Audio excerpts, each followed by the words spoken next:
Hello, everyone, and welcome back to the Atheist Experience. I'm your host, Russell Glasser, and with me today is Don Baker. Hey, good to be here. Nice to have you back, Don. Today is Sunday, April 17th, 2016. We're a live call-in, internet-based atheist TV show broadcasting from Austin, Texas, dedicated to promoting positive atheism and the separation of church and state. You can catch us live every Sunday on YouTube or Ustream.tv. The official Atheist Experience website is www.atheist-experience.com. You can provide feedback by commenting on the official show blog at freethoughtblogs.com/AXP. You can also email us directly at tv@atheist-community.org, or you can also join the official Atheist Experience official discussion group on Facebook, named just like that. If you enjoyed this show, please check out our related podcast, The Non-Prophets. Currently airing on the first and third Wednesdays of the month. You can find links at the Atheist Experience website, and the next Non-Prophets will be recorded live on April 20th, this Wednesday. As always, the cast and crew of the Atheist Experience will be going to dinner after the show at Threadgill's North location, 6416 North Lamar. We'll be arriving around 6:15-ish, give or take. Before I throw it over to Don, there's one special announcement to make, but I do not have all the details, so I'm just going to have to tell you to keep an eye on the Atheist Community of Austin calendar, because elections are coming up. It has been a full year, and there's a new board that's going to go in place a month after the next elections. So if you are a paid member of the Atheist Community of Austin, I believe the elections are going to take place when the normal board meeting would take place, which should be May 1st. That's Sunday, May 1st, here in the Free Thought Library. And the board meetings generally start at 1 p.m., so I figure that's probably when we'll have it. But again, check the calendar or the blog, freethoughtblogs.com/AXP, and we will definitely have an announcement before that happens. And if you're not a paid member, this is a great time to become one so that you can decide who runs things. Sounds good. So, how are you? Just fine. It's trying to stay dry as we were having a lot of wet weather this weekend. Yeah. It is, I guess it's not still pouring outside, which is lucky because you would probably hear it. Right. This room is not completely soundproof, but yeah. Well, today, I should go. Today, I have yet another failure show, and I seem to not be running out of them. You may never run out. This is my 37th failure show. Failure of Unbridled Reproduction. There's a lot of strong messages that religions give and Christianity gives for breeding new people, and I think that this is because religions need minds to infect, and they need to have people to be controlled and people to contribute tithes to help keep them powerful, help keep their churches running, and these sorts of things. But there is no God that can make babies or tithers, so there's a problem there. We don't know of any that can do that. So religions therefore have to co-opt reproduction to keep themselves rich and powerful. And it's far easier to breed a believer than to try to convert somebody from some other way of thinking, right? If you can raise a child up into the religion, if you take a very long-term view, that's a good way to have adherence and Who was that? Like the leader of the Jesuits, I think, said, "Give me a child until the age of 7, and I will give you the man," or something like that. Yes. And that's it doesn't, from memory. I'll get it wrong. You don't have to look very hard to find these sorts of things. But under no circumstances will the religion pay for those children, right? Through college. That would be religious persecution. We can't have that. So I wanted to unpack some of the religious messages that we hear all the time. To young people, they tell them, don't think about sex. don't think about sex. Sex. and it's this kind of obsession, or feel guilty if you think about sex and these sorts of things. And it's like easy for you to say when you're telling a 10-year-old, right, don't have sex before marriage, and they're like, oh, okay, no problem. Sex is gross. Right, that's easy, but the 19-year-olds I'm not so sure about. There's the don't spill the seed, don't masturbate. There's sin of Onan, is from Genesis 38:9. You hear in the Bible that women have a natural use. They are tools. They have a natural use for making babies. That's Romans 1:27. There's this message to get married in order to have sex. You're not supposed to have sex before marriage, but after marriage, you're supposed to have a lot of it. And a wife must perform sexually without fail after you're married. There's a message not to use contraceptives and to use the missionary position. Does anybody know why the missionary position is so important? It's because that is the most likely way to get your wife pregnant. That is the maximum ejaculate. I'm not kidding. They didn't have that scientific background when this rule went into place, did they? It makes you wonder where that all came from. I don't know. You're not supposed to use the rhythm method, of course, and not supposed to use contraception of any kind. And if you do all these things, God will bless you with lots of children. And there's even a message to go forth and multiply, Genesis 9:7. And have a quiverful, and the quiverful will be arrows of God, Psalm 127:4. Children are the result of a man's seed only, according to the Bible. So the woman's kind of has been, not a little baker, easy bake oven or something. I don't know what it is. I mean. Knowing some context of Jewish law, the reason that Judaism officially passes down through the mother and not the father is because the motherhood is a certainty. Right. So I don't know if it's really true that they think that they only think of the child in terms of the man. Well, yeah, I can point at biblical quotes for that, but it is true that Judaism has this more matriarchal right because it is much more clear. Let's see. There's messages that abortion is murder, although that's not necessarily a biblical thing. There's this message that contraceptives are abortifacients, which is, of course, false, but you hear it these days. There's lots of miseducation about sex, things like abstinence-only sex education. Those things are all coming out of religions. Boy, is there. Yeah. Especially here in Texas. Thanks very much. There is this message that gays are unnatural because they're not breeding, and why should they be married if they're not making children? These sorts of things, and of course, lots and lots of mechanisms to indoctrinate those little ones into the churches of their parents, and not surprisingly, the religion of children tends to be the religion of their parents. But let me change subjects here a little bit. Okay, we got all this sex on the religion side, but on the real world side, we have overpopulation. The world has 7.3 billion people. The Earth is finite. We know that. What? The population growth tends to be exponential, right? Because you have so many people, and they're going to have so many more people the next generation, and this tends to be a multiplying effect.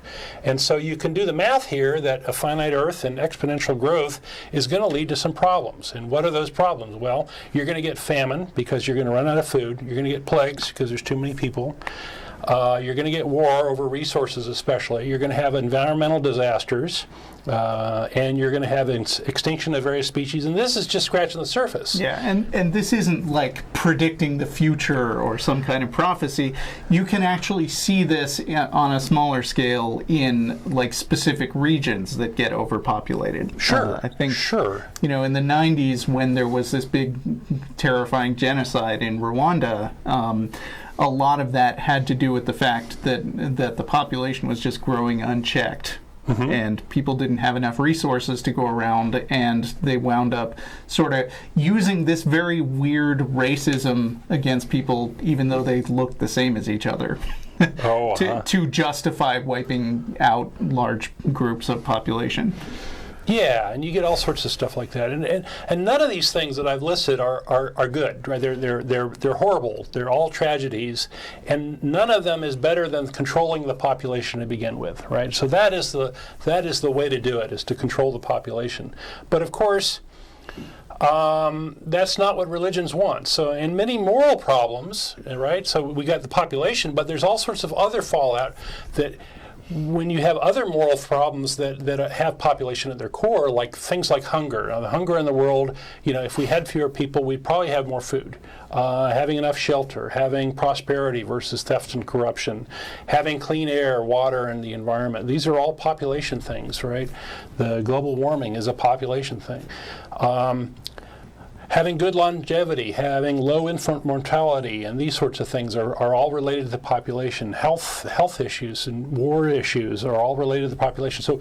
So this population thing, I want to make an emphasis that this is disproportionately important. So this is, of all the moral things that you can make pronouncements about or make claims about, this is the thing that is sort of so big because so many other derivative things follow off of it that if you screw this up, you're in pretty bad shape. Well, religions screw this stuff up. They're not moral. They're saying go breed, go breed, go breed, make more people.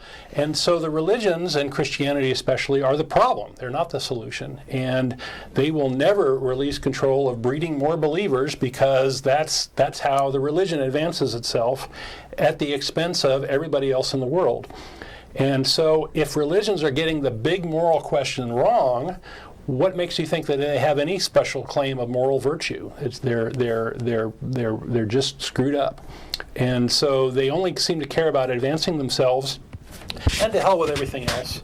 And that's another failure of Christianity and Islam and these other religions. So that was my little spiel today. That was quick. Yeah, yeah. Yeah. So I guess let's go to calls.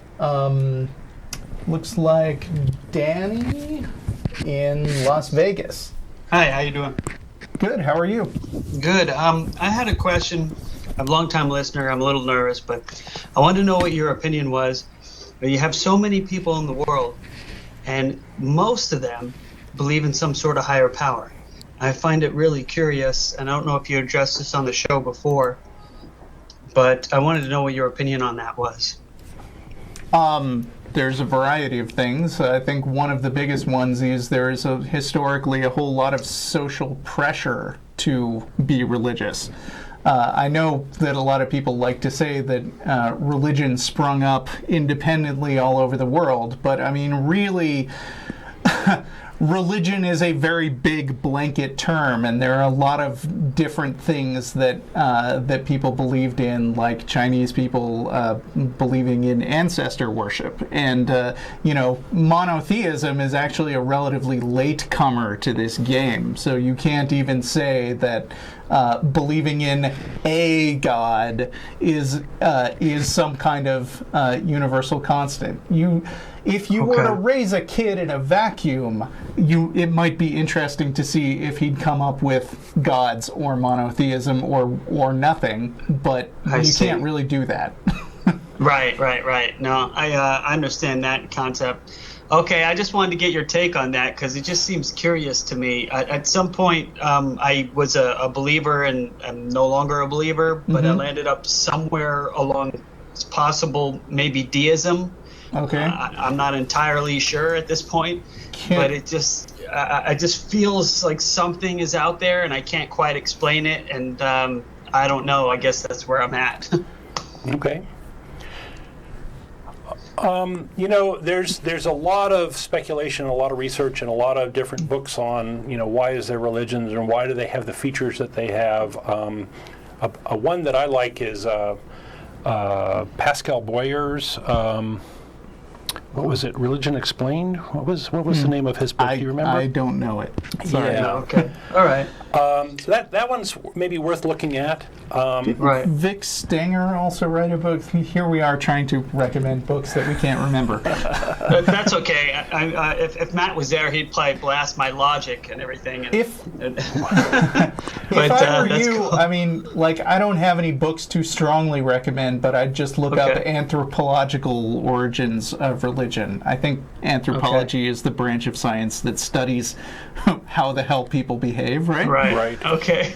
All right. Well, thanks for taking my call. I appreciate it. Sure, Okay, and just one more little thought is, I think that religions succeed partly because they adapt to the emotional needs of people. Yeah. Things like fear of death and wanting to have a sense of justice in the world, that God is going to fix everything in heaven, and the good people are going to go to one place, and the people who are evil and harmful are going to go to another place, and these sorts of things are very emotionally appealing, and I think that that's the place to look for the answers to these also, things. one other thing, which is that, Richard Dawkins coined the term meme a long time ago, and of course nowadays meme means a picture and some text that people pass around, but the original idea of it was that a meme is like a genetic unit, but instead of passing on biological information, it would pass on mental information. And religion makes a lot of sense if you think of it as sort of an evolving entity that breeds by jumping from mind to mind. And there are features of religion which have been bred to spread the most effectively, not by conscious human effort, but because the ones that actually do spread are the ones that we retain and pass on to other people. And so a lot of features about religion, like having this very specific hell, and how it's supposedly a virtue to believe things by faith. A lot of those things came about because they are advantageous not to the people who are saying them, but to the religion itself in some sense. Right. I see. Okay, well, thank you. Sure. Good All luck. right. Thanks for calling. No problem. Let's see. Jim is next. Jim in Buffalo, New York. Unless you emailed us this week, you're the third person I've talked to from Buffalo this week. Oh, really? Yeah. That's an honor. How are you doing? I'm doing all right. How are you fellas? Good. Good. That's good. I'm not going to beat around the bush, so to speak. I smoke marijuana every now and then, and in doing so, I have a lot of friends who smoke as well, and quite a bit of them dabble in other things as well as, smoking. A lot of them hallucinogenic stuff like mushrooms and acid, and I don't know what. I don't know anything about. I don't even drink. I actually just like smoking, and that's pretty much my vice. But it's hard. It's not even. I was calling about, their spiritual experiences and stuff, but it's more than that. They seem, as a whole, kind of more, perhaps cynical, or, I like, some are against the government, and when your friends start saying, 9/11 was an inside job, you're starting to think, this person's mental capabilities might. That is a person I probably would avoid getting high with. That's a red flag. Disclosure: I've smoked once in my entire life, and I did inhale, but that isn't my thing. But it's nice to have a hobby, I'm sure. So you're getting at the kind of spiritual experiences that people claim to have on these things, or what? Yeah, that was my original question, because, I have a hard time. I'm not about to, prove a point by doing something that I don't want to do.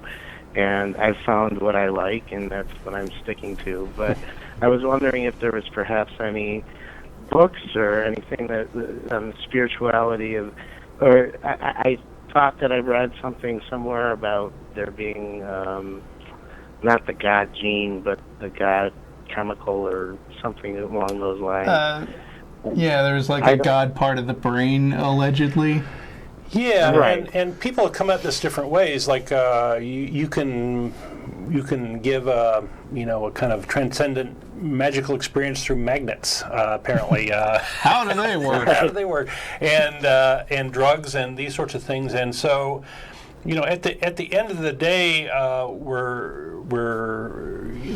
who we are and what we experience has a lot to do with our brain and brain chemistry. And when you alter it, or when you do something externally that influences that, you're going to have some sort of experience. And whether you ascribe that to religion or spirituality or God or transcendence or whatever, that may be just how you're interpreting it. And it may be that it's so unusual based on your everyday experience that you don't have words for it, and so you have to grope for one thing or another, and just to get the point across. And Yeah, so like if you're religious, you already have this framework through which to interpret the experiences you're having. It's sort of like, nobody ever claimed to get abducted by aliens, like, a century ago or so. And, like, after the mythology of aliens started springing up because science fiction became a thing, and then some cases where people claimed to be abducted by aliens got some publicity, all of a sudden, everybody started having alien abduction experiences. I mean, not everybody, but there was a significant number of people who claimed that this same thing was happening. Now, like, were the aliens just not here 100 years ago, or was were it people a common sleep paralysis thing that people were experiencing, and now they're giving it a spin because they have some context they can attach it to. Yeah, because before there were aliens that people were aware of, people just said, like, I encountered an angel or something. If you imagine that somebody is talking to you, then you interpret it differently based on what your cultural context is. Predisposed to. Yeah, it's funny that you mentioned that, because a particular friend of mine, I think holds on to. He has to hold on to the fact that there's he was brought up in a Christian household, and I think he has to hold on to the fact that there's something there that I'm not seeing, that that is just beyond beyond, I guess, supernatural is what I'd be thinking. Yeah. Mm-hmm. And it's just, I just wish that, I don't know, I just need some, I guess I just needed to hear the, it's sort of right that, you are predisposed to these notions that, if you had a background in faith-based household, I don't know, I guess, brain chemistry, and, the fact that you're not, facing reality as if it were presented to you in a normal context. Yeah, and there is some work being done currently in the neuroscience field and psychology fields on this. One guy in particular is Anur Ramachandran. I probably butchered. Can't help his you with first that name. one. Oh wow, that'll be easy to look up. Well, if you look up Ramachandran, just phonetically, you will find his work, and he's a very serious guy that has done all sorts of different studies about. It looks like he's the head of something called the Center for Brain and Cognition, so maybe you'll have an easier time looking that up. Right. Yes, thank you. Sorry, I didn't mean to be rude or anything. I just thought it was So this isn't necessarily his main thing, but he has discovered a lot of interesting things, like color synesthesia, some of these different very odd things and how we're wired, and that's kind of right up his alley. I think he's done some books in this area, but that might be a good starting point to look for good information from the scientific standpoint. It sounds like good information to good information. So I will take your prescription and fill it. Okay. And all right. Good luck to you. Thank you very much, gentlemen. You guys do a great job, and you guys, the people in the background, I'll do a great job too. Yes. Thanks. Yes. We have an awesome group in the back that make this show run. Yeah. Amazingly, these we just days. show up and yak and wave our hands. Well, thank you, boys. All right. Thank you. Bye-bye. Okay, thanks. Bye. Okay, who's next? Looks like Mark in Tucson. Hello. Hey. Hi, Mark. How you doing? I'm good. How are you? Just fine. Did you read the question? I did, but the audience didn't, so you should say your thing anyway.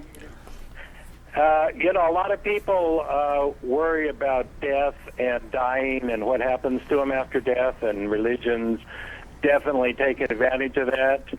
The question is, would a scientific theory, totally physical theory, of conscious existence after death, would that help the atheist cause? Well, I think we have. The best evidence is that our brains stop working and our minds, disappear because that's the function of the brain, and we, start to decay and, turn into our constituent molecules and elements, and go back into the earth, and we're reused. I think that's pretty much it. Yeah, I mean, if you're saying should science go looking for a way to explain how maybe you could stay alive after your brain dies, I would just say science doesn't work that way. You can't just come up with an idea that you would like to be true and then go after trying to come up with ways to explain how it could be true. Officially, according to the way science is supposed to work, you should just go where the evidence leads you. Let's try some experiments. Let's try a restoration experiment. Okay. You kill somebody, their brain starts disintegrating, and what happens if you restore their brains to the way they were before death? Let's say they died in an accident, so they're not dying of old age. I just want to make sure you know we don't have this technology yet. That is firmly in the realm of science fiction. It would be cool if we could do that, but we can't right now. But we can talk about it, but that's not the only thing. The question is what would happen if you could do that? Read some science fiction? Yeah. I don't mean to poo-poo the idea with science fiction, but golly, they've done a great job of exploring these sorts of topics, and lots of different thought devices and things, and I think that science fiction can sometimes be a path forward in the sense that somebody's thought through this and maybe thought through some of the consequences, and you can at least use it as a guideline. I'm not ridiculing science fiction in itself. I think that it's really cool and interesting that people come up with hypotheticals like this and then sort of spin it out into a story and think about ways that it might play out. Now, obviously, we don't mistake science fiction for reality, but I think that science fiction, the well-written science fiction, can be very, very philosophical in terms of thinking about how to play out problems that we haven't encountered yet because we don't have the capability to run into those things. Like, is Commander Data a person like all the other flesh and blood humans on the Starship Enterprise? Or the whole brain in the vat thing. So, Mark, where I thought you were going with this is, sometimes the atheist message is not the comforting and fun and interesting message. Sometimes it's the boring truth that hurts and isn't very pleasant sometimes to hear. The raw truth is kind of ugly, and I thought you might be going towards the whole marketing idea of, if we had a better message, maybe we'd get more adherence. Well, I am, and there is a theory out there that increases the probability of conscious existence after death. It's complicated. It's just based upon the structure and functioning of the brain, and all it says is there's a way of connecting you to other bodies just through the structure and functioning of the brain, without the soul, without a God.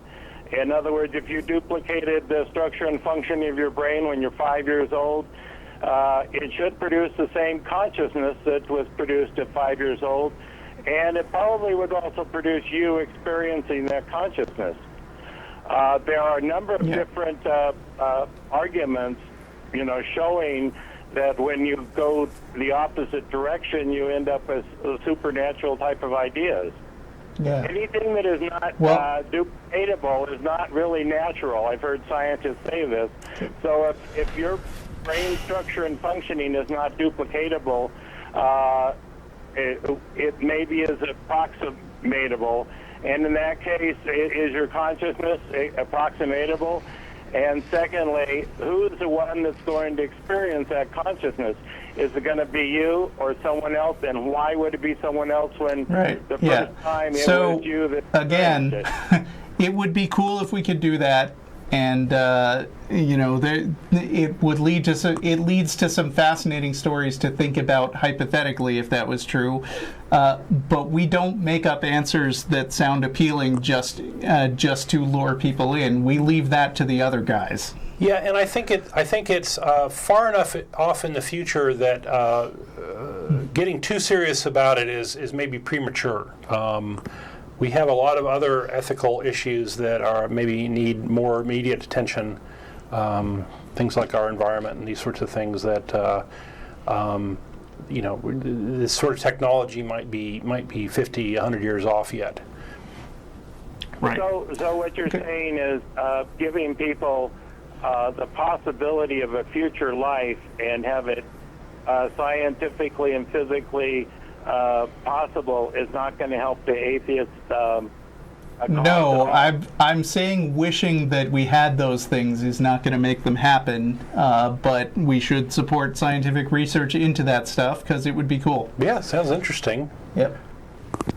All right. Well, one last thing. If the brain, structure and functioning is what connects consciousness together,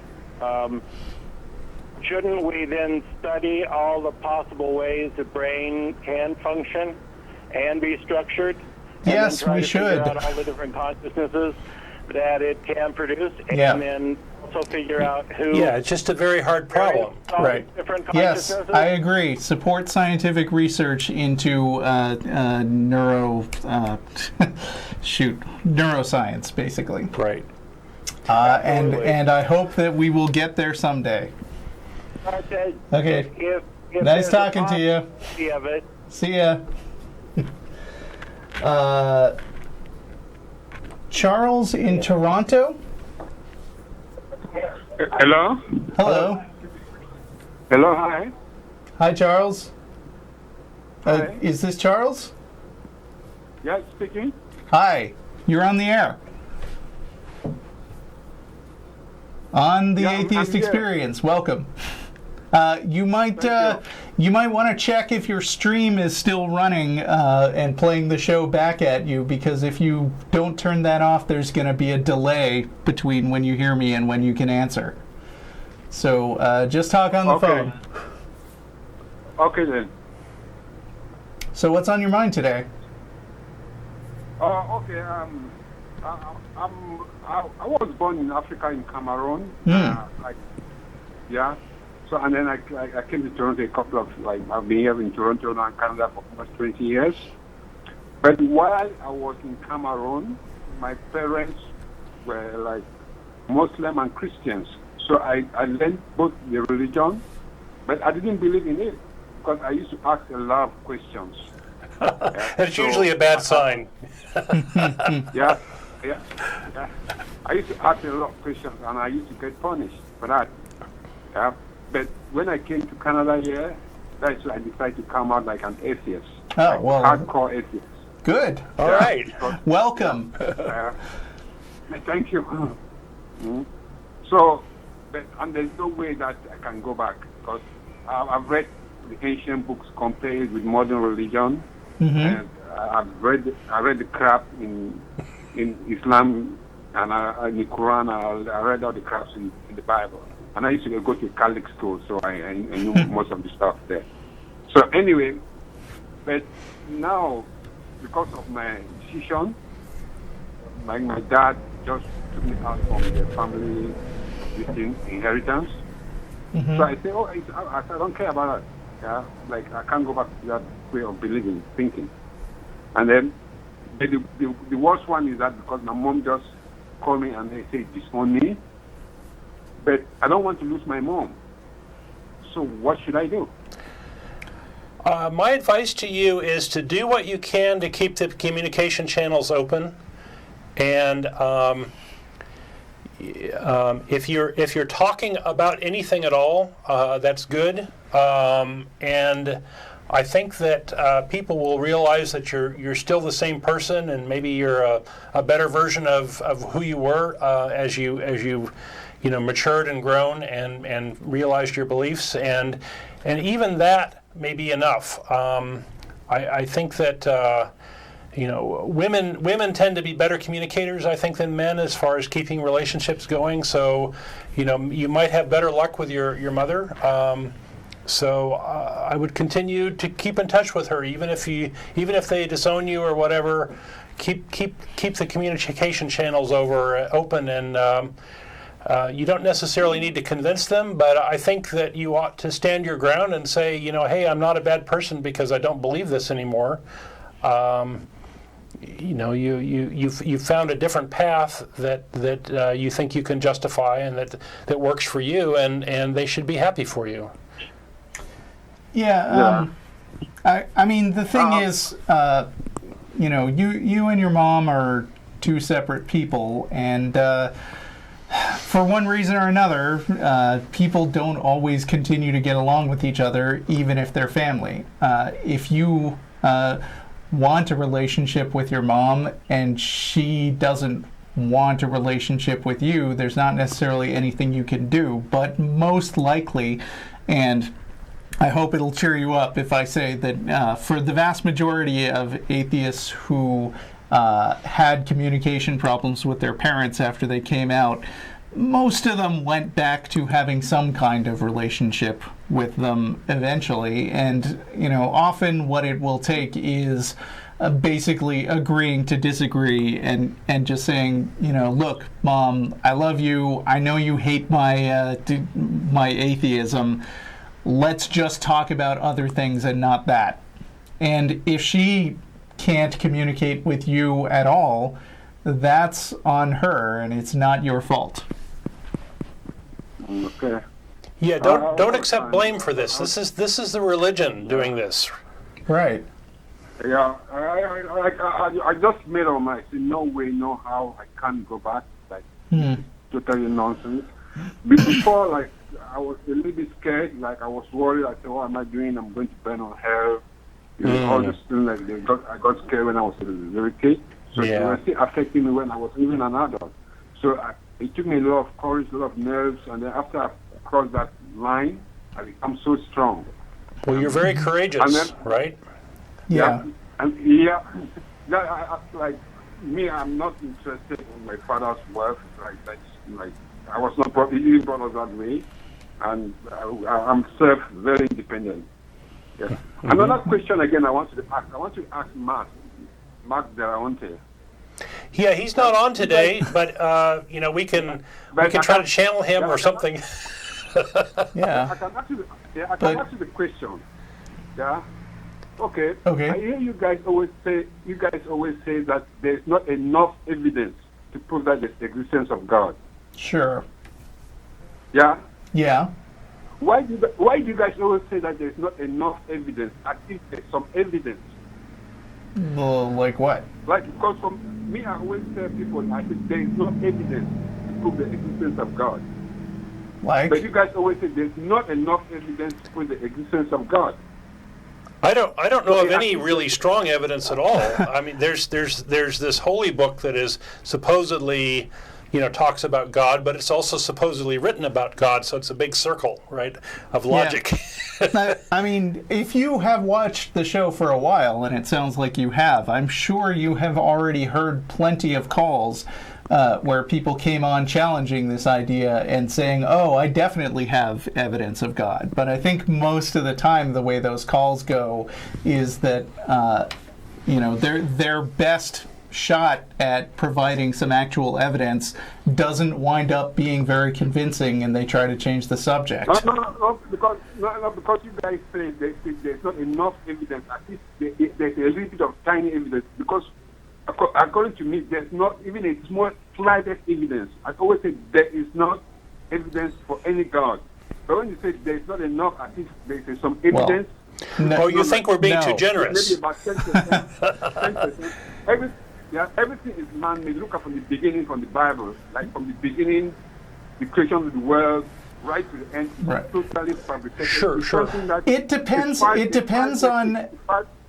depends on how loose your definition of evidence is, because according to some people, just some guy standing on a street corner saying there is a God is technically some sort of evidence for God, but it's not very good evidence that measures up to any standard of epistemology that is worth having. Or a lot of folks say, hey, I talked to God.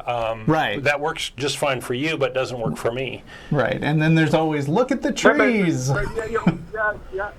But that, like, anybody can say, oh, I have like a dinosaur under my bed, like monster, Right. something like that. Make any story. But there's no evidence for anything like that. So you can't say there's not enough evidence that there's dinosaurs under his bed. To me, I said there's no evidence that there's a dinosaur under his bed. Well, this is a taste issue. If we say there's no evidence, then it puts the burden of proof on us to assert that there is none, or to prove that there is none. And so, you say on the evidence that there's God, you guys believe on this book. Okay, let's say what this book is telling us to do. Let's do it to see whether we'll have that result of what the book is telling us to do. Yeah. And when it doesn't get that result, not that the book is lying. That's a clear evidence that whatever God is saying is in the book. It doesn't work. It's useless. Yep. It's a useless God. If you guys can pray. That's true. Yeah, you guys can. You say, okay, let's test it. You pray, like nobody got healed, nobody got well. There's no food coming from the sky, or you pray, go to the ocean. Somebody take a stick and hit the ocean. See why they're going to split in the middle. Yeah, let's test it. We agree with you, Charles, right? I mean, you're kind of shouting at us right now, and we agree with everything you say. He's frustrated, and he's letting it out. Is what's going on. Yeah, I understand. That's no evidence. Like, it's not all. It's fair evidence. Like, it's fair experiment. So why can you call fair experiment as an evidence? Every experiment there is failed. That's right. Even from Abraham. Abraham, they say God takes Abraham to see whether he loves his son. Right. And then when Abraham takes his son to the mountain, whatever, I want to kill the son, and then God say, oh, now I know that you love me. That is the test. God knows, according to the book, according to the Bible, God knows what we are thinking. He knows whether Abraham loved him or not. Why should he take something that somebody really knows, the result? Yep. Like, it's stupid. Like, preaching to the choir, buddy. I like to say the more you look at it, the less sense it makes. That's true. Yeah. So Charles, thank you so much for your call. Yeah. We're very happy to be talking to you. You're our people. You're our kind of people. Right. Okay, thanks a lot. Yeah. Okay, take care. Keep it up, man. Thanks for calling. I love Tracy and Matt telling that they're doing a good job. Okay. They're changing the world. What they're doing is huge. They don't have no idea. We'll be sure to tell them when we see them. Of the world. Yeah. You don't know how many people have come in contact with this program. They saw it on the internet. I have my brother there that are going out to all these changes. He's doing a great job. The Cool. job is doing Thanks. Thanks. Thank you very much. It's a big, huge job. Thank you very much. All right, Charles. Thank you. Bye-bye. Bye, Charles.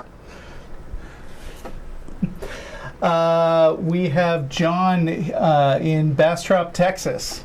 John, hello. Wonderful You're on the guy. Atheist Experience. Awesome. Hello there. I guess what I wanted to talk about was at the very, from the outset of the show, you made a claim that churches want people, their congregants, to have as many children as possible just from for a money-making scheme, and that doesn't seem very fair to everyone. I fundamentally disagree with that. So I've been to a lot of religious weddings where the mandate was go have a lot of kids and raise them in the church. I hear that message a lot. Sometimes the message is kind of subtle. It's not, thou shalt do this, but it's more of a, nudges and these sorts of things. Well, I think John is right that, churches do not explicitly offer this as a money-making scheme. I mean, it Sure. may not even be in the minds of the people who are promoting right, it. of it as hey, when you have a lot of folks that are tithing to the church, that raises your power and your finances. Yeah, I think it would be more supportable to say that it happens to work out that way, and that is not a problem for the church.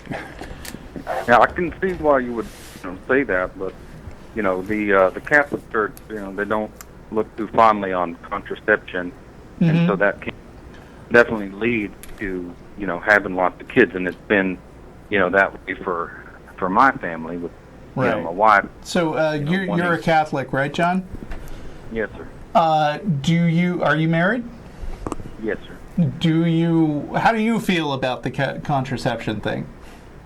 Well, it's for me, my wife is very traditional, so there's really kind of only one way of doing things, and that means we've had a lot of children for that reason, because she wanted to follow the Catholic Church's teaching on contraception, and it would have been a lot easier if she just do things like tickle my pickle, and I wouldn't have to have a kid come out every time. It probably would be easier. I mean, do you know people in your church who don't follow those rules? Yeah, I think people are actually pretty liberal with it. Mm-hmm. But some of the women can be a little bit prudish at times when they're when they're following everything. So it makes it hard. Do you think they're bad people, the ones you personally know who are not following those contraception rules? It sounds to me actually like you're a little iffy on that rule yourself, but mainly going along with the teaching and your wife. Oh, I'm definitely, I don't look negatively on any of those people. Personally, I don't think the rule is all that necessary. I believe that when we're married, we should be able to do anything we want. If you want to get your pickle tickled or, not use a rubber, I mean, that's all fine and dandy with me. Yeah, well, we're sort of in agreement in the sense that you ought to be making those decisions and not the church. Right? Sure, yeah. Because you have to raise those kids ultimately, right? So absolutely, I got to pay for them. Yeah. Yeah, they're not cheap. But as a Catholic, don't you think that rule actually comes directly from God, or what? No, I think it comes from the institutions in the Vatican, those people.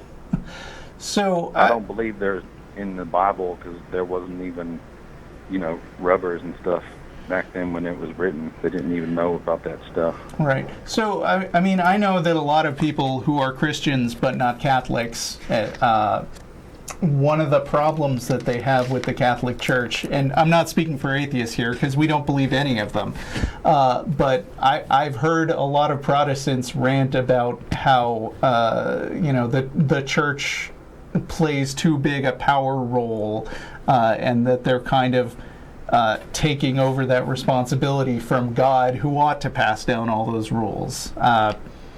You got a take on that? Say that one more time about.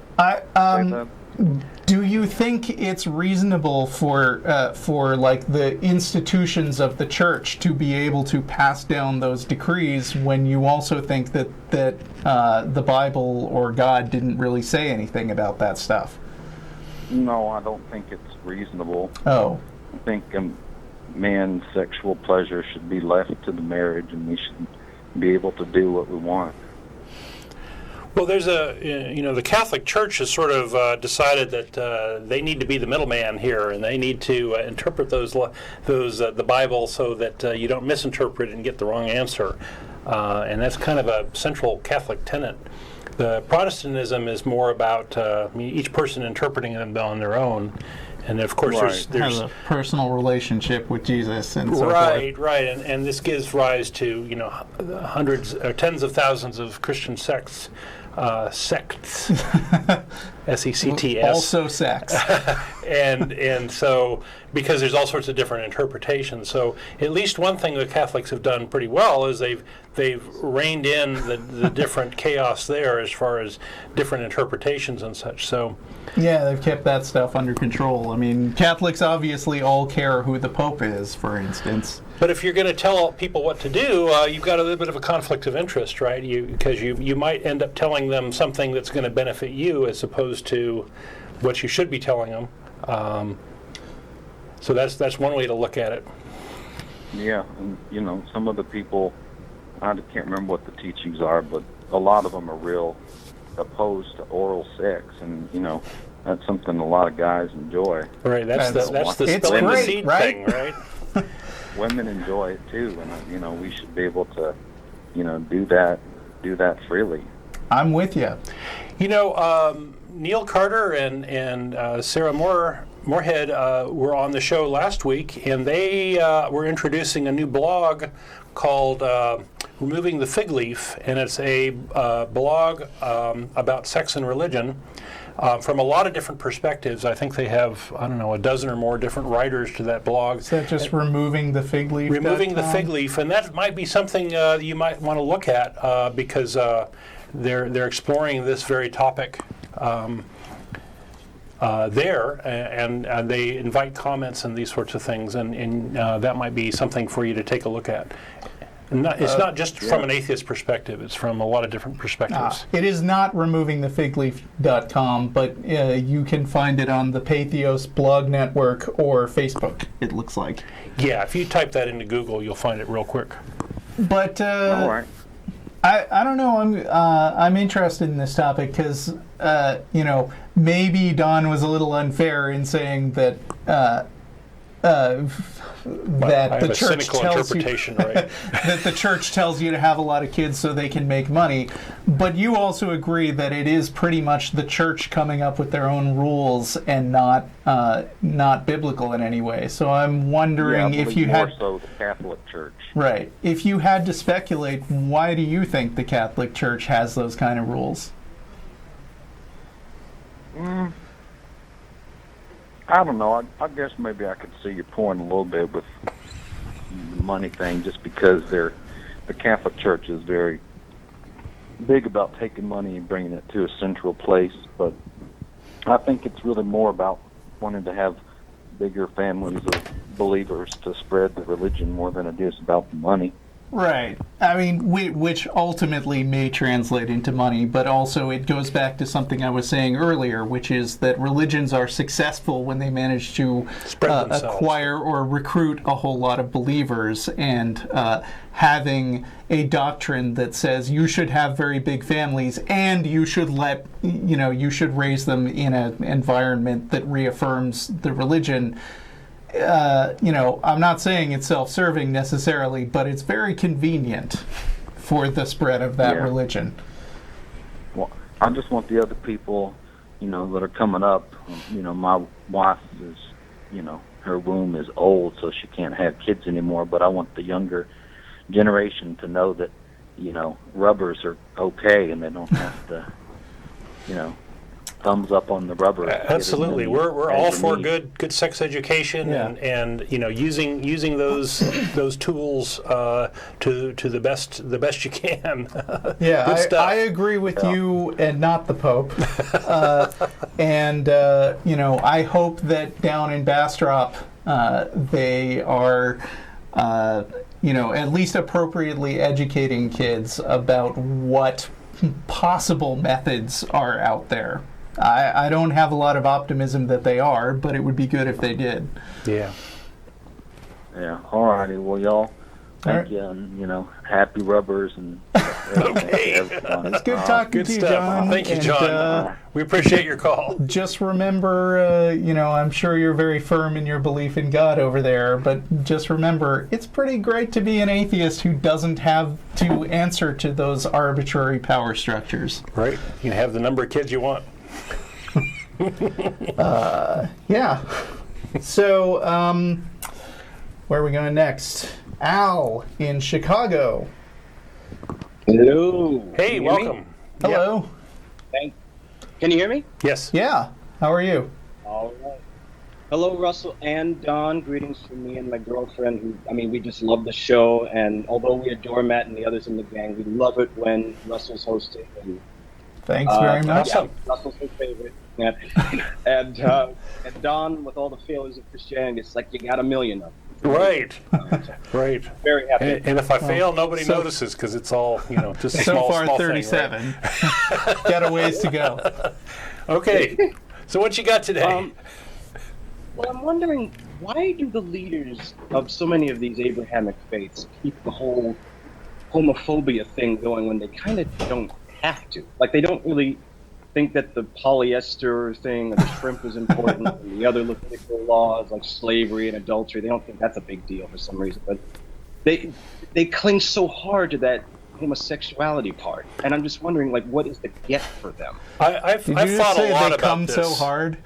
I've thought a lot about this, and one thing is back in the day in the Catholic Church, they probably have had a lot of trouble getting rid of gays from their ranks, and they probably are very, very frightened by the fact that none of their prayers are doing anything, and this thing seems to be much more powerful than their God.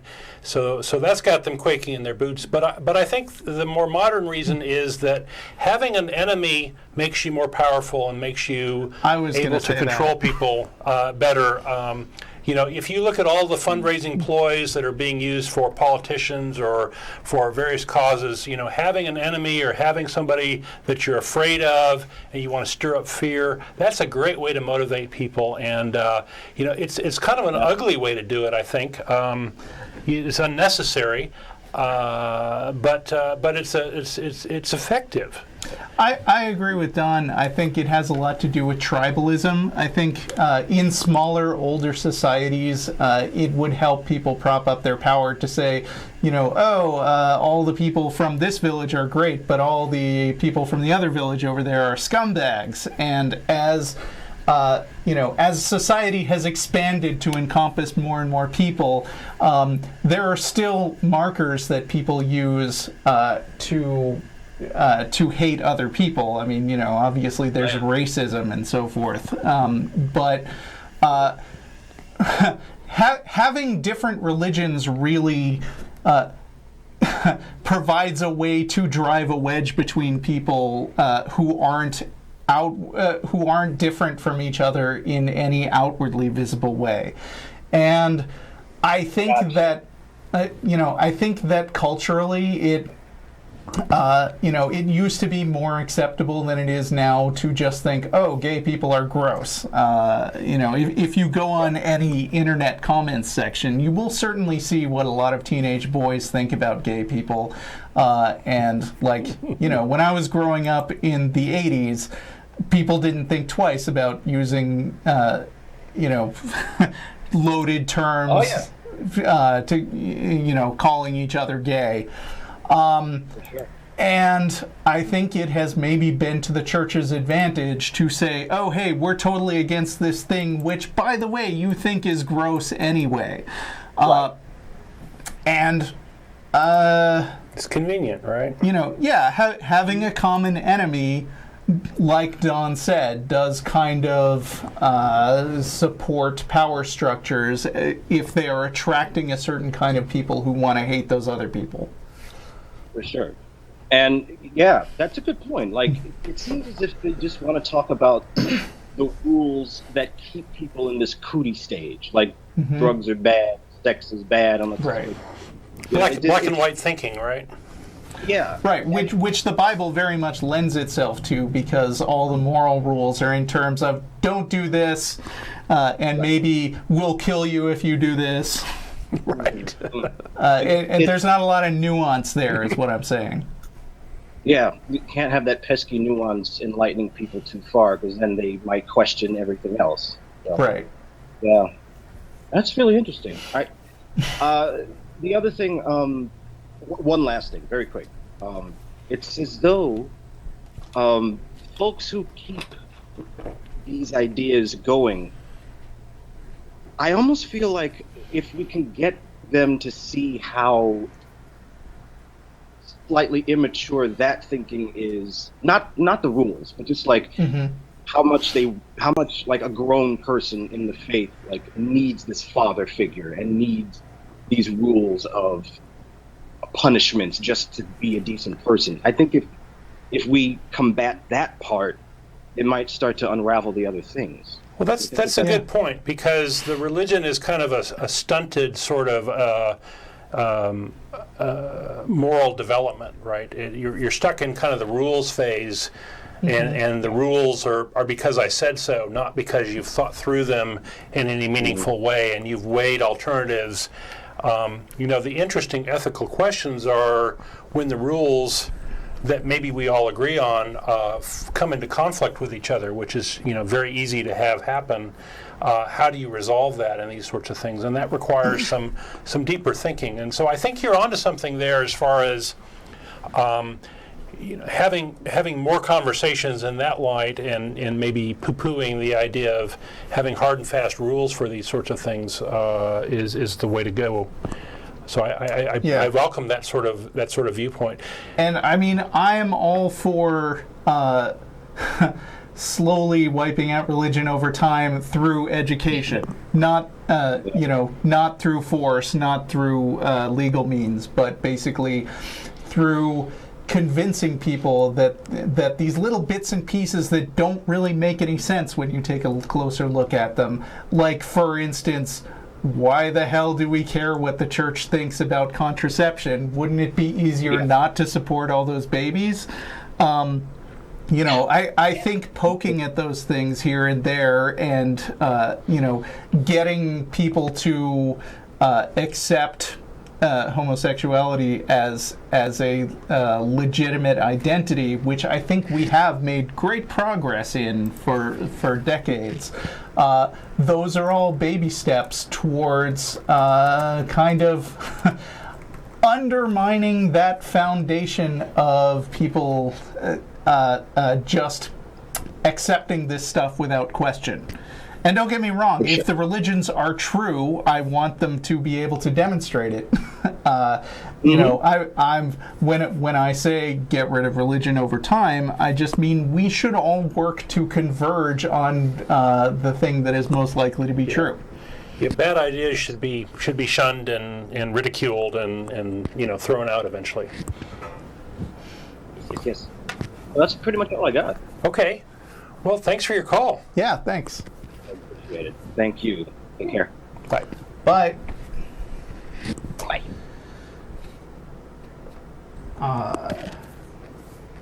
Trevor in Vancouver. Hey. Hi, Are Trevor. you talking to me? Yeah. Yes. Hi. Oh, Welcome. awesome. What's up? Well, I'm an atheist, an avid atheist and skeptic. My grandpa, as well, kind of, he's definitely atheist. I talked to him about it. And he's... You should cherish that. That's something you should cherish that. That's it's been hard to be an atheist in earlier generations.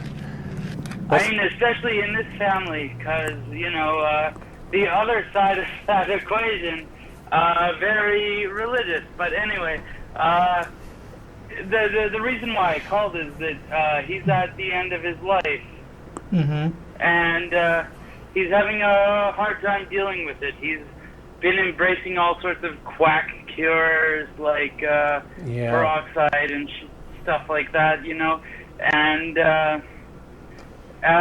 he's actually, I think, pretty much at the end. I'm going to go visit him for the last time. From what I understand from my relatives, he's very jaundiced, and he's really at the end. What should I say to him to comfort him? Because, I know that, I don't know, it seems pretty regular to me. We live, we die, I don't know. But, it caused him a lot of anxiety.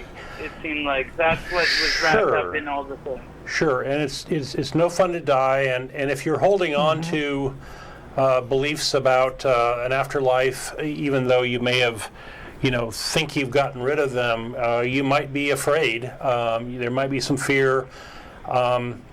If you might reassure him that he's not going to be feeling any pain after he dies, and that you should go and listen to him and be there with him and tell him that you support him and these sorts of things, and you may not need to do anything. I think that's maybe the fallacy that we in the Western world have, is we want to go fix things, have the quick fix or whatever, and it may just be holding his hand and being there with him is enough. I was raised atheist by two generally unbelieving parents, and my father in particular is a very outspoken atheist. And he's getting older.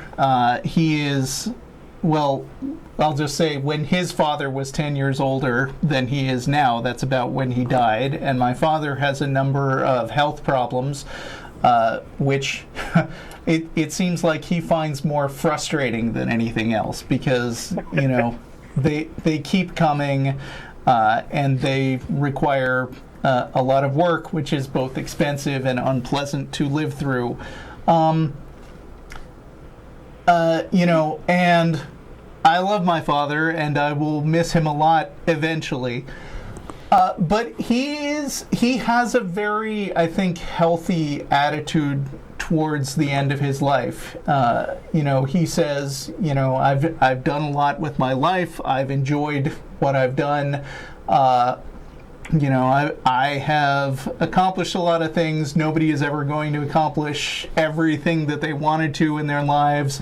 But I think I had a pretty good run. And he's able to talk about it in a very frank and refreshing way. And that's very healthy. I think that's awesome. I think so too. And I don't want to downplay what Don said, which is death sucks, and I don't want to die. And I think maybe some atheists are a little too dismissive of how uncomfortable it is to think that we might not exist anymore someday. But I think if and I mean, coming from a background in with a lot of family and friends and working in health services, I feel like I almost am not necessarily easy. We've gained an acceptance of that sort of thing. You know what I mean? Yeah, my sister works in hospice, and she can probably relate to that. But I think if you want to comfort your dad, who is coming from an atheist point of view, you should let him know that, you're proud and impressed of all the stuff he's done with his life, and that you will remember him fondly. And carry a little bit of him with you through the rest of your life. I would find that comforting. Yeah. Yes, hopefully it works out in the end. It didn't seem to work out earlier, but I think that nowadays, from what I understand, from what the family's telling me and wanting me to come back and talk to him, I think it will make him very happy. Mm-hmm. Yeah, and do what you can. I don't know. I've had what I think is a pretty wonderful death experience with a friend whose family was kind enough to let everybody come and visit him at the very end, and they were very open about his situation and these sorts of things, and I think that's the right way to go about it. You may not have a lot of control in this situation because it may be the people that are sort of caring for him and close to him are kind of orchestrating things differently. But at least you can tell him that you love him and respect him, and see if he has any advice for you. Thank you. All right. Good luck. Yep. Good luck to you. Yeah. Thank you. Bittersweet. Yeah. See ya. Bye-bye. Thank you. Bye. Okay. Oh no! I hit the wrong drop button, and I lost the only caller we had. No! And it was a guy who had been disconnected before. Oh, we're sorry. We didn't mean to do that. We are very sorry. And I don't know why there haven't been more calls than that coming in. Maybe because the call screeners think we're getting close to done with the show. But I really hate it that I just dropped that guy for a second time. Right. I'm also a little disappointed that we didn't get a lot more theist callers today. Right. So we got somebody else calling back in. But apparently we've been getting a bit of a low volume today anyway. You have anything that's on your mind to kill a couple minutes? Oh, I did a blog post on the nonprofits news on the these laws having to do with the religious people, discriminating against gays and such. Yeah, that's right. And if folks want to look that up, that's there. It seems like it's the death throes of these religions that they're just kind of trying to get something out of the government. Yeah, well, for some of the more hateful ones, I wish they'd stop going through all these death throes and just end it. Right. But right. And now we're in the phase of retribution against some of these states by the liberals, and it's just back and forth, and it all just seems so sad and unnecessary. Yeah. So I briefly mentioned the nonprofits at the top of every show, which is another show that you can listen to every other Wednesday with me and Jeff D. and Dennis LeBay. Also, it is somewhat interactive in that we read news segments which are often submitted by users who just tweet anytime during the week using the hashtag nonprofitsnews, which is really helpful right now because I just pulled the top story off that. It turns out that a court has just recently ruled that worshiping the flying spaghetti monster is not a real religion. How do they know? How can they make that determination? I have mixed feelings about this. Me too. Because yes, satirical. I kind of agree. It's satirical, but why is that any better than worse than whatever we got already? Right. In one sense, nothing is a real religion. But anyway, there was a Nebraska inmate who has professed his allegiance to the divine flying spaghetti monster. And he was trying to make prison officials accommodate his Pastafarian faith. So they didn't want to give him a colander, huh? Yeah. That's discrimination. Seems like you're supposed to wear a colander on your head or something. Right, yeah. And do you have to drink beer? Because, there's the beer volcano, but that's just in the afterlife. Okay. I don't know. They probably don't allow that in prison anyway, so the Nebraska judge, a U.S. District Judge John Gerard, ruled the court finds that flying spaghetti monsterism is not a religion within the meaning of the relevant federal statutes and constitutional jurisprudence. It is rather a parody intended to advance an argument about science, the evolution of life, the place of religion in public education. Those are important issues, and it contains a serious argument, but that does not mean the trappings of the satire used to make that argument are entitled to protection as a religion. So, first of all, good job, Judge. That was a pretty good description of flying spaghetti monsterism. Yeah, at least he understands it.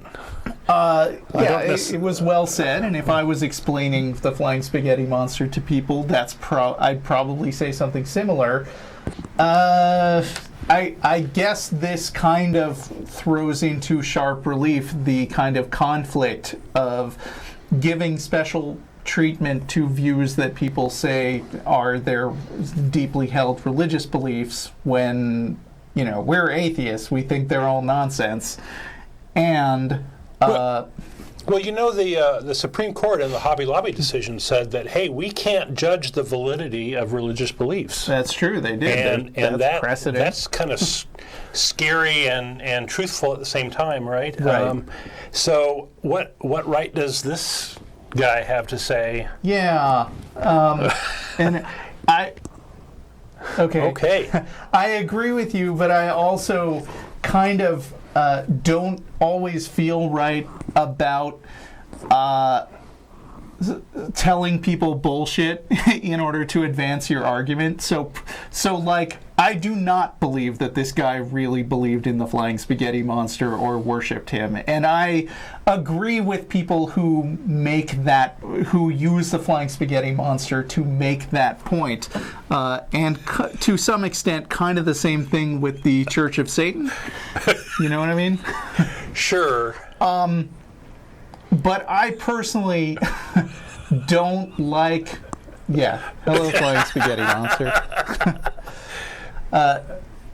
Don't feel comfortable for myself with lying to people on purpose to promote a cause I believe in. Well, you've got all sorts of people like this. You got people claiming being the Jedi religion or following the Norse religion, which is pretty much dead at this point.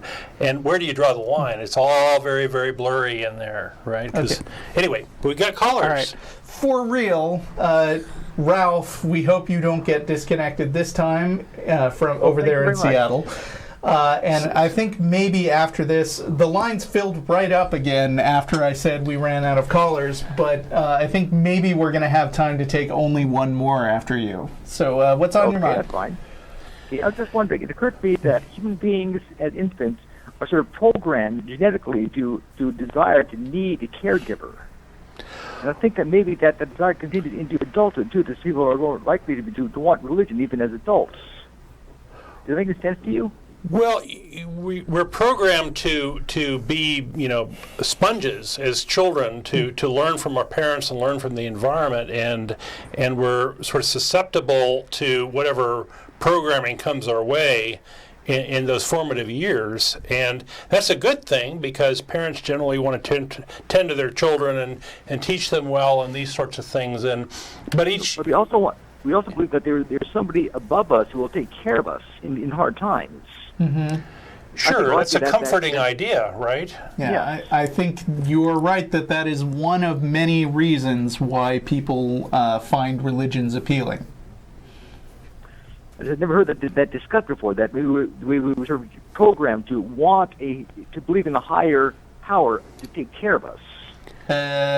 You're getting a little too literal with that metaphoric language. When we talk about people's brains being programmed, we are generally talking about sort of the wiring in the brain that came about as a result of descent with inheritance. And it's true. It can be true to a greater or lesser degree that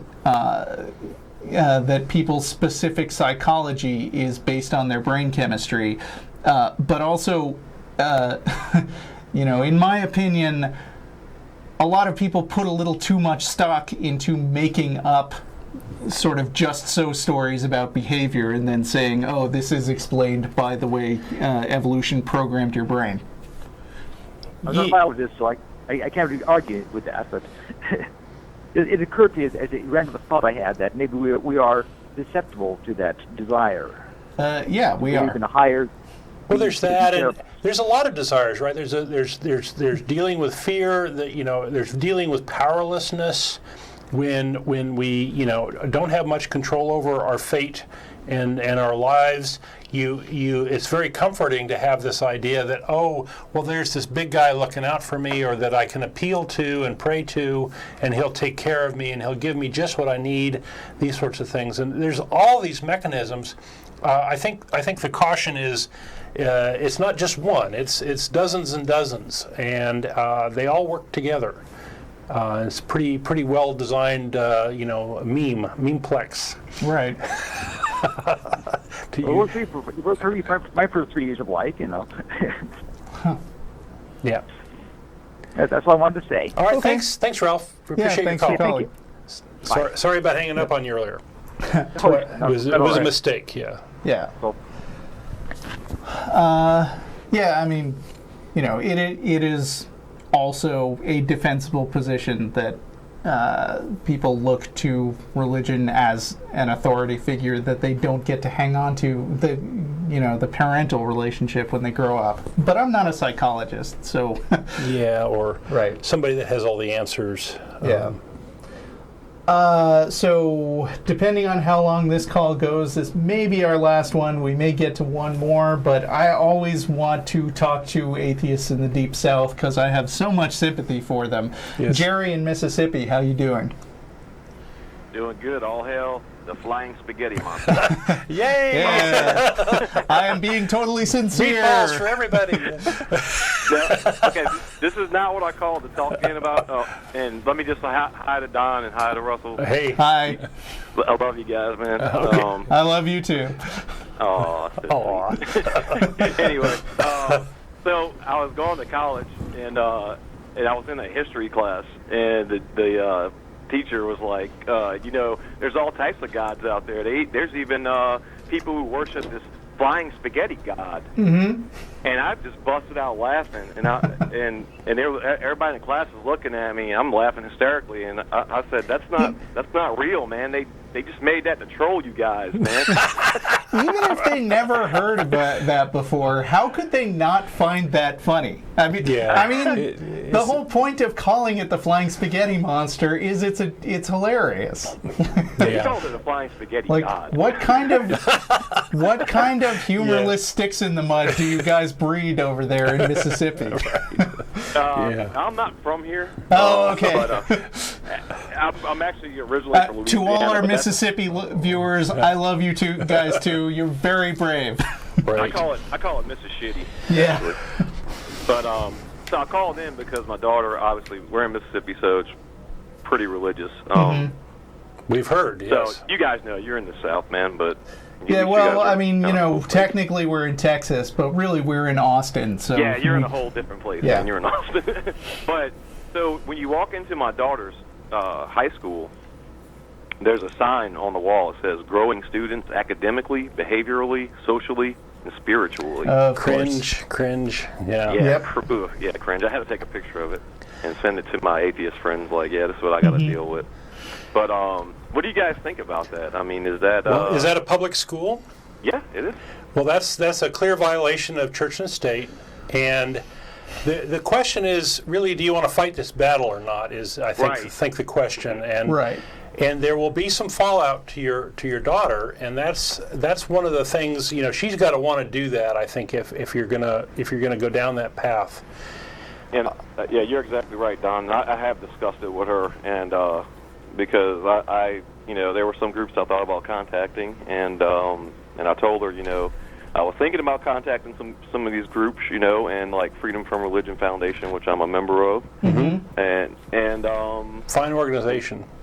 And yes, they are, and she didn't want me to do it, so I said, I'm not going to do it then. Yeah. But they also, before football games, they'll pray. But they do tell the kids, if you don't want to pray, go stand over there. But No, that's not how it works. Yeah, because I mean, basically that singles out the kids and puts them in a special place where everybody can look at them and and see, oh, these are the kids who hate God. That's all peer pressure stuff. Right. So what you might do as a compromise is when your daughter's out of school and when the coast is clear, you might chase that file a formal complaint with the school. Make sure to do everything in writing. and let them know that you are somebody who's been impacted by this and that you care. You won't necessarily have standing if your daughter is not in school, but at least you can eliminate the idea that nobody's complained about it, sort of thing, because we hear that a lot. Maybe, like you said, she's got a wall left in school, but maybe after she's out, maybe I can help some kids down the line. Yeah. I mean, it's a really crappy decision to have to make because, on the one hand, childhood is bad enough as it is, right? Yeah, it's hard, right? Yeah. And being singled out that way, or having the other kids identify you as, oh, you're that girl whose dad tried to take away our prayers. Chase God out of school, right? Yeah, that's an uncomfortable position to be in. There are some other atheists at the high school, and that's what I try to tell them. I'm like, well, if I do it anonymously, I didn't know if that was a viable option or not. But stuff leaks out. I believe Ed Brayton has written a book documenting the experiences of lots of people who have fought these kinds of things, and it's kind of eye-opening. What was that name of that guy, Russell? Ed Brayton, E-D-B-R-A-Y-T-O-N. Ed Brayton, okay. And if you don't want to look up a general synopsis of what people do, you should look up Jessica Alquist, who that's A-H-L-Q-U-I-S-T, who was a young woman who in her high school years. What was it, like 5 years ago? Yeah, it's been a number of years now. It's challenged some of these things in her high school. I think it was a prayer thing on a wall. Is that right? Yeah, and like the whole town turned against her, and there was like a senator who publicly said she was an evil little thing. Yeah. So you got to have a pretty tough skin, but she's a hero in my mind. She's somebody who really the atheist community loves her. Yep. So there's a bright side to it too. I'm sorry. There's a bright side to it too. Jessica. Yeah, well, that's what I told her. I said, you could make a stand and make a difference in another person's life one day. Yeah. And that really is part of the consideration, because there's probably a lot more kids who are uncomfortable but not willing to say anything. Right. So being the canary in the coal mine would not be fun, but it would also help other sit people. On you. Yeah. Well, I appreciate you guys taking my call. I know you got like one more caller, so I'll let you get to them. All righty. Okay. Well, actually, yeah. We'll probably wrap it up. But thank you, Jerry. We appreciate your call. Thank you guys Thanks so much. for calling. All right, and good luck. Definitely good luck to you. Yep. Bye. Yeah, not really. There's 3 minutes left. That's not enough time to take a real call. Okay, So that's our show. Okay, that's our show. What, we can end it early. Did you have something else you wanted to say? No, this is fine. Okay. We, as a reminder, we go to Threadgills after the show. It is the north location on, what is it, Lamar? Lamar, yep. And, hopefully see you there, and also see you at the ACA board election in 2 weeks if you're a local. And we will be back on again with another episode of the Atheist Experience next Sunday. Thanks for being with me, Don. Thank you. I had fun today. Me too. Bye. Bye-bye.